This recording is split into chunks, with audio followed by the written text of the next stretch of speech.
Olá, alunos da Escola Municipal Antônio Vicente. Aqui é o professor Vitor de Matemática e eu venho hoje neste vídeo passar algumas orientações sobre a atividade de matemática do projeto Aprofundando Saberes, referente ao dia 18 de agosto. O tema dessa orientação será representação e leitura de frações. Primeiramente, vamos estudar os termos de uma fração. Todas as frações consideradas nessa orientação terão sempre dois números inteiros. O número de baixo é o denominador.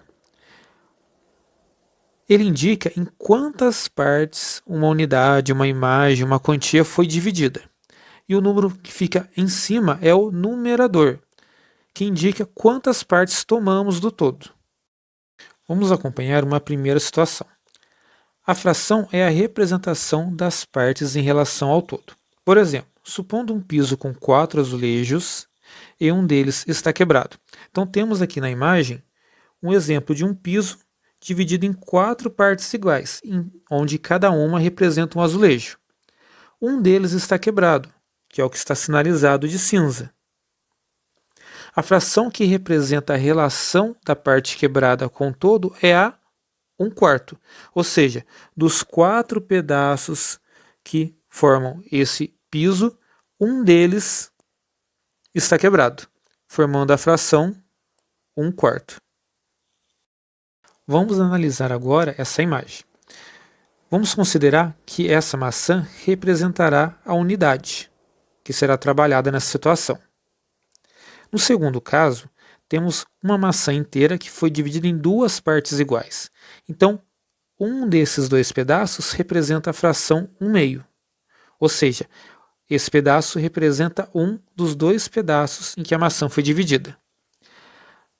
No terceiro caso, temos uma maçã que foi dividida em 3 partes iguais. Então, esse pedaço vai representar 1/3 da maçã inteira. Ou seja, ele representa um dos 3 pedaços iguais em que a maçã foi dividida. E no quarto caso, teremos uma maçã que foi dividida em 4 partes iguais. Então, esse pedaço de maçã representa a fração 1/4 da maçã inteira. Ou seja, ele representa um dos 4 pedaços em que a maçã foi dividida. Aqui fica importante relembrar que sempre quando se trata de frações, nós vamos sempre considerar divisões em partes iguais. Sabendo disso, vamos analisar as seguintes situações. No caso do quadrado, a parte pintada de rosa não pode ser considerada 1/2. O quadrado está sendo dividido em 2 partes e uma é pintada, porém não são 2 partes iguais, então a parte pintada de rosa não representa 1/2. No caso do círculo, ele está dividido em 4 partes e uma está pintada, porém nós não podemos considerar sendo a fração 1/4, pois ele não está dividido em 4 partes iguais. O mesmo acontece no retângulo. Ele está dividido em 3 partes e uma está pintada, porém não está sendo dividido em 3 partes iguais, por isso a parte pintada não representa a fração 1/3. Na seguinte tabela, temos algumas informações importantes para nos auxiliar na leitura de frações. Para lermos uma fração corretamente, devemos analisar a seguinte tabela, lembrando que denominador é o número que fica na parte de baixo da fração.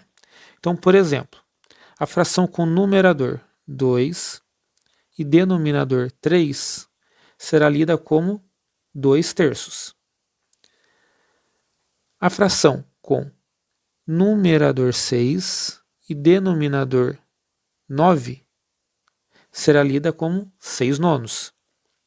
A fração com numerador 4 e denominador 10 será lida como 4/10.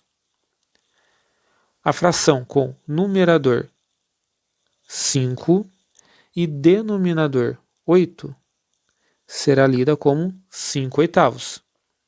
E um último exemplo, uma fração com denominador 1000 e numerador 15 será lida como 15 milésimos.